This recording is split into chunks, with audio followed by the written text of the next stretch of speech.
Hello and welcome to The Yak. My name is Tom and today I'm going to speak about Chris Squire, my personal favourite bass player and someone who was also generally regarded by many to be the most important and influential bass guitarist in progressive rock history.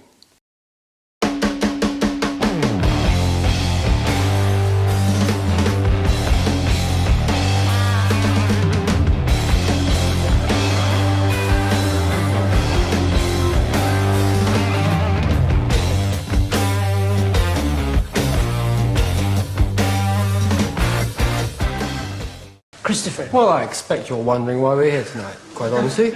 Well, the thing is, you see, my name is Chris Squire. Well, I guess that if you've clicked on this video, you already know who Chris Squire was. And if you don't, well, just turn up the volume, sit back and enjoy because you are in for a treat.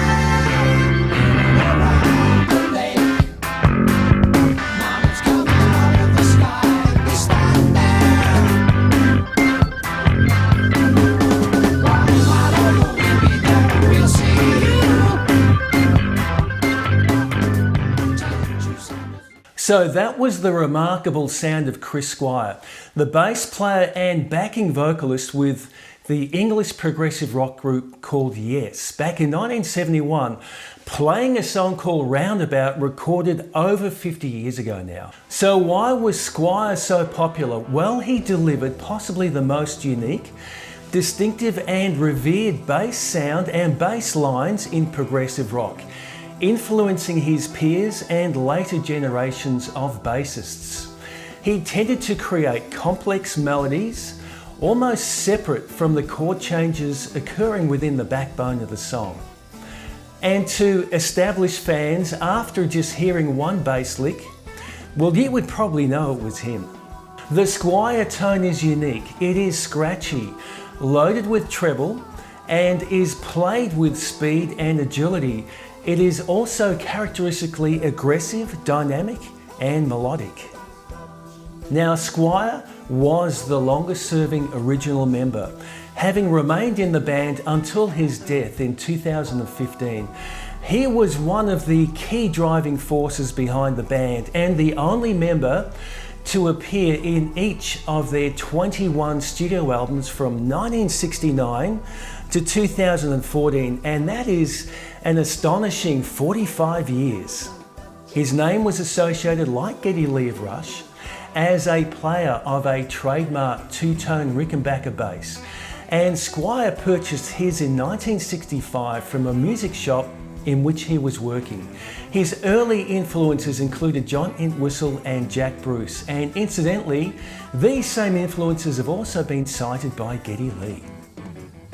In the early days, Squire did try to get session work but failed as, believe it or not, the few musicians he worked with said that they, and I quote, hated his style.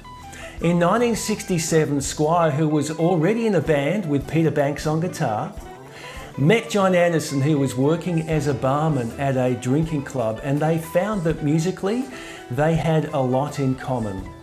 Soon after, they joined forces and brought drummer Bill Bruford on board and decided to call the band Yes, following a suggestion from Peter Banks.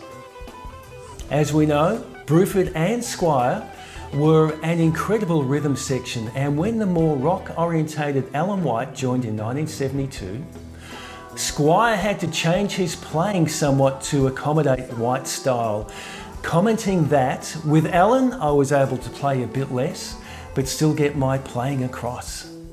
So what elements contributed to his unique sound? Well, let's start with tone. So Squire was heavily influenced by one of his early heroes, John Entwistle from The Who. He liked his trebly string sound and so used the same roto sound round wound swing bass strings to emulate Entwistle's tone characteristics.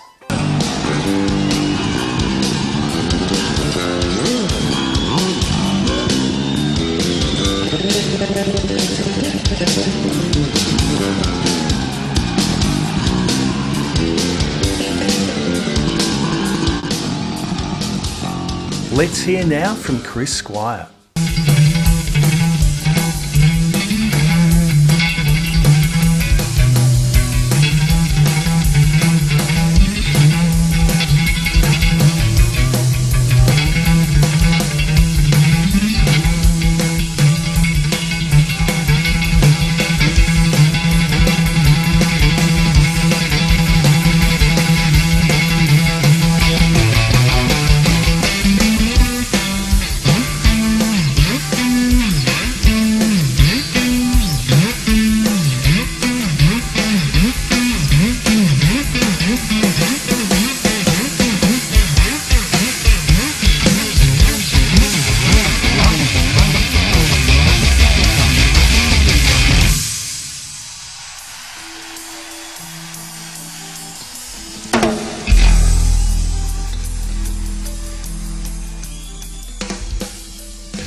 Now a little about his bass. Squire's signature 1964 Rickenbacker bass does look like a 4001 model, but it was actually a very similar looking RM 1999.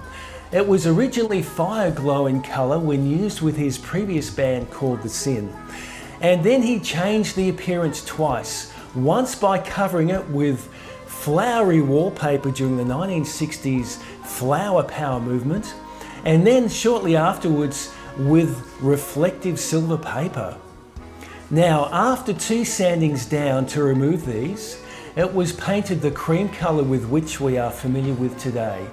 His guitar lutherer then told him not to redecorate it again, which he paid attention to. In later years, Squire commented that after the 2 sanding and repainting procedures, that the bass appeared to be lighter in weight and that it even sounded brighter and better.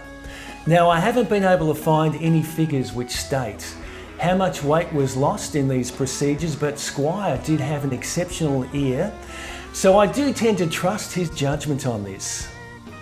So let's talk about his playing style. Now, this is interesting. Squire favoured using a Herco heavy gauge plectrum, which was just slightly exposed beyond his thumb, so that his thumb would also strike the strings just after the sharp attack of the pick to create a unique and distinctive set of delicate harmonics to add to his distinctive tone. So if you're having trouble relating to this, well, here's a demo. If I just took the G string and I played it with the pick, it would just be like... And if it was just my thumb, it would be a softer sound like...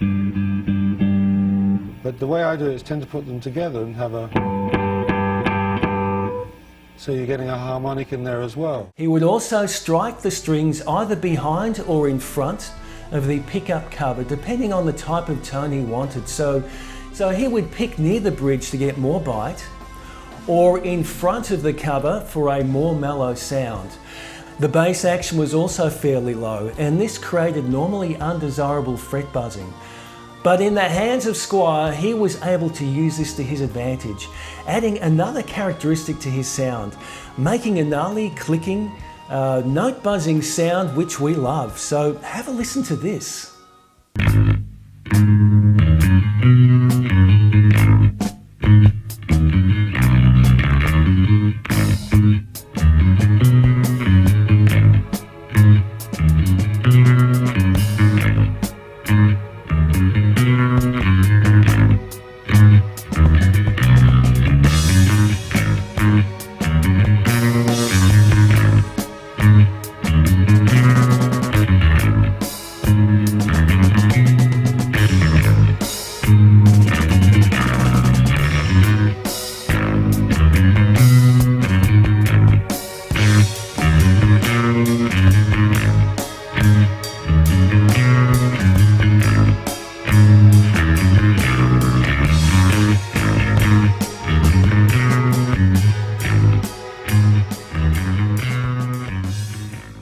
He would also use picking, vibrato and hammer-ons and pull-offs, making the sound smooth and legato, much like a guitarist.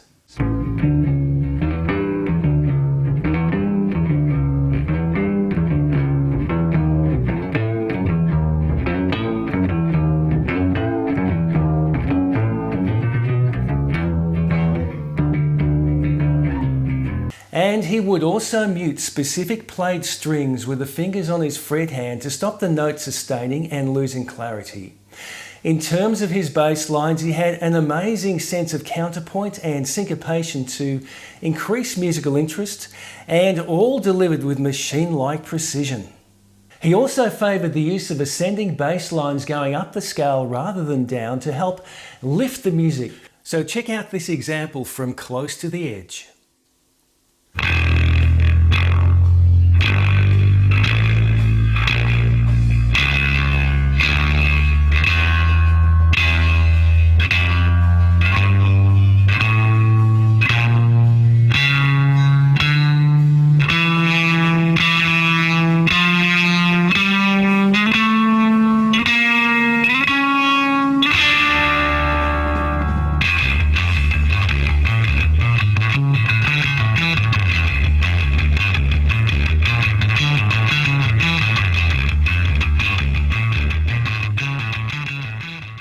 Squire also played in a higher register than most other rock bassists, which again was an influence from Entwistle.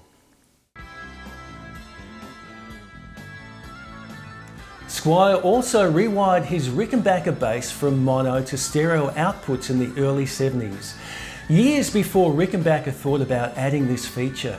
After the modification, plugging a stereo instrument lead into a stereo jack now meant that he could transmit two signals, i.e.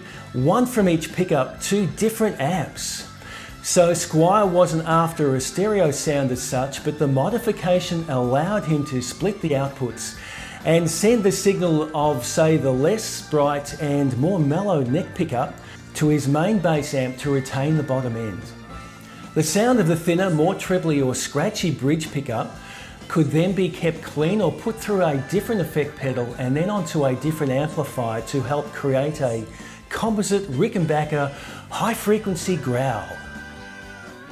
So this really was a unique and groundbreaking approach and certainly helped to supercharge his sound.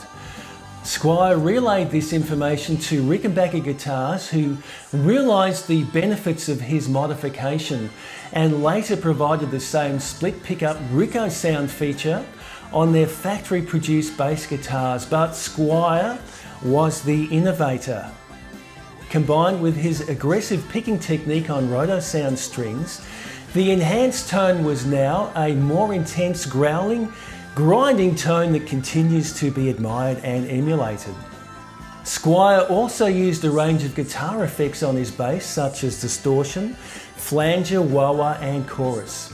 Now this had been done by other bassists at around the same time, but Squire expanded on the previous level of innovation by introducing a more elaborate range of usable effects for a bass guitar. So on stage he used a variety of pedals, including fuzz tone, a stereo chorus flanger, a TC electronic reverb and delay, a Boss OC3 super octave, and custom-made tremolo pedals. He also used a custom-made tremolo or vibrato, a Maestro fuzz box from the 1960s, a TC electronic chorus and flanger, a Mutron 3 Plus, and a SWR bass pedal. So here are some examples of these effects being incorporated into the music.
So what about his other bass guitars? Well, given the eminence and fame of Squire's bass sound, Rickenbacker later released a 4001 CS model which was marketed as a Chris Squire Signature Series bass. During the R&D phase of this instrument, Rickenbacker technicians visited Squire's house to weigh his famous RM 1999, which included taking measurements of the pickup output levels. Now, Squire was presented with one of these, but later said that he wasn't particularly interested with the sound because it lacked the rare characteristic sound of his famous bass. Other basses he used included a early 1970s Fender Jazz, which was also used on the track Parallels from the Going for the One album, a Fender Telecaster with an extra pickup, a triple neck bass guitar given to him by Rick Wakeman, a green Meridian bass, an Electra MPC bass with built-in effects, a black Rickenbacker with fish out of water artwork on it, a Rani 8-string bass, and two custom-made Tobias basses. One was a 5-string bass and the other was a 4-string with a longer than standard neck, having an additional 4 frets to give added capacity to reach the low notes. The bottom E strings on both basses were tuned down to an A, and one of these guitars was used on the track Big Generator. So does this sound familiar?